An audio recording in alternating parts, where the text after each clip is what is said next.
We are joined now by cornerback Coby Bryant. Coby, if you would, give us an opening statement about your excitement of being in the playoff this Friday before we open up for questions. It's definitely a blessing. I just want to give a shout out to God. Without Him, none of this would be possible. So I'm definitely excited. Our first question comes from Justin Williams. Hey, Coby, there was some talk yesterday from the Alabama side about them feeling like the underdog this season. Obviously, the betting line would have you guys as the underdog in this game, but I'm curious what you kind of thought about that messaging coming from Alabama's side. They have their opinion, so I just really don't pay attention to the outside noise. I'm just focusing on the team and how we can get better each and every day. So I really don't try to pay attention to the outside noise and just stay locked in and be the leader I can be for this team. What about you personally? Do you feel like you guys are the underdog in this game from your perspective? Like I said, I try not to pay attention to being the underdog or who says what. Like I said, I just focusing on being a better leader for this team and going out and executing and have a great game on Friday. Our next question comes from Owen Racer.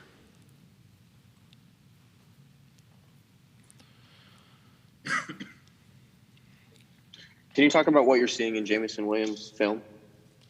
Yeah, he's an explosive receiver. He has great speed. I respect his game. He's a vertical threat down the field. So I definitely respect him in his game.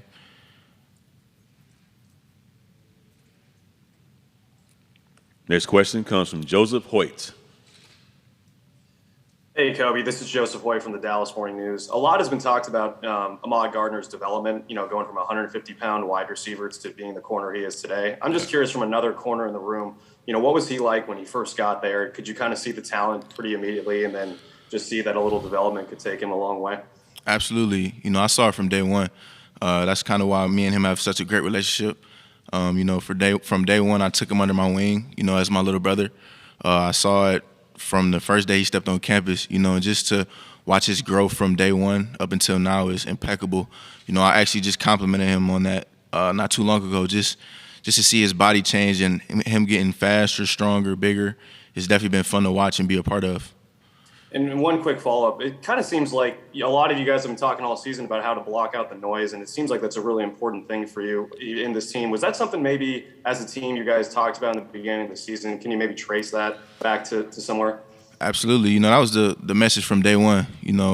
We're all we got, meaning, the team is all that matters right now, and just staying focusing on how we can get better each and every week. I always go back to, the famous quote of Kobe Bryant, the job's not finished, and that goes from day one up until now, so we're just staying humble and hungry.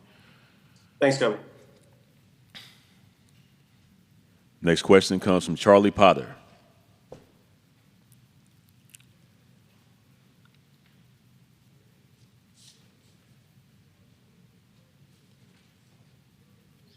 Yeah, hey, Kobe. Just when you're looking at film, what stands out most about Alabama quarterback Bryce Young?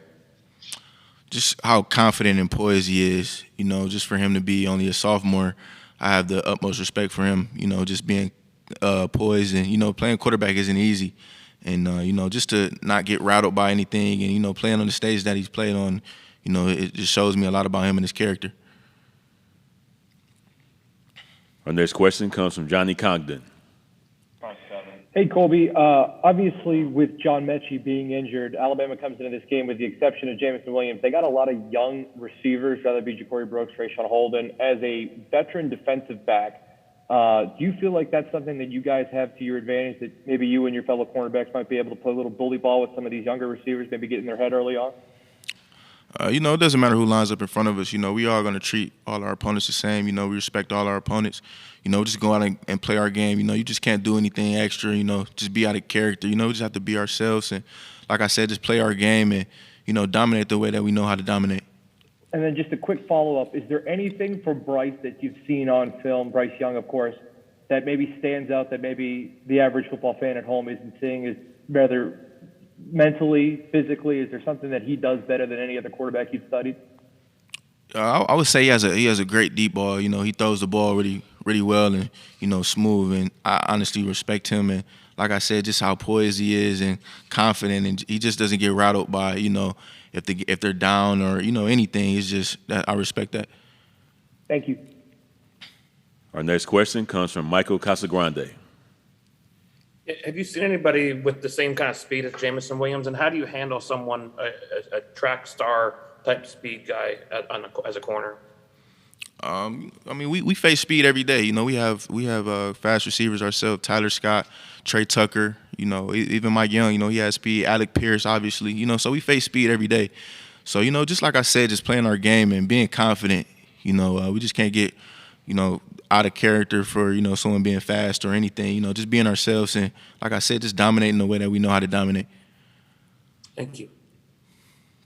Our next question comes from Dan Tortora. Just what you can say about, I asked your teammate about a chip on your shoulder, feeling like the underdog. Do you guys get a sense of that from the outside in, obviously, but the inside out? Do you ever view yourselves as underdogs, especially in a game like this? No, I can go back to, having a chip on our shoulders, absolutely. That's what Coach Fick preaches from day one. That's the type of guys that he wants on his team. And, as a leader, you just try to pride yourself in being a leader for the team and, just telling those guys, there's always more work to be done and, just going out and being great on game days. Our next question comes from Joe Danneman.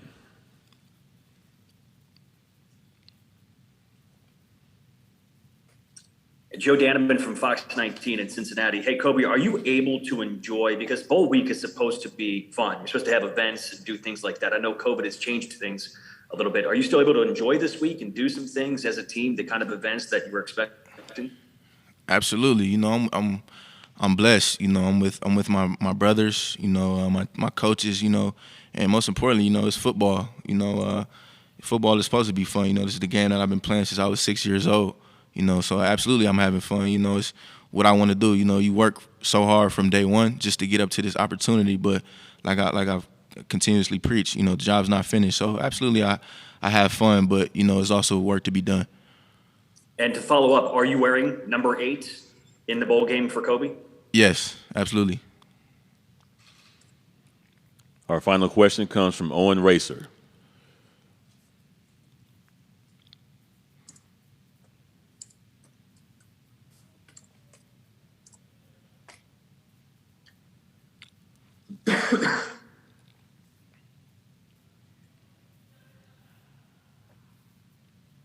Owen, go ahead with your question.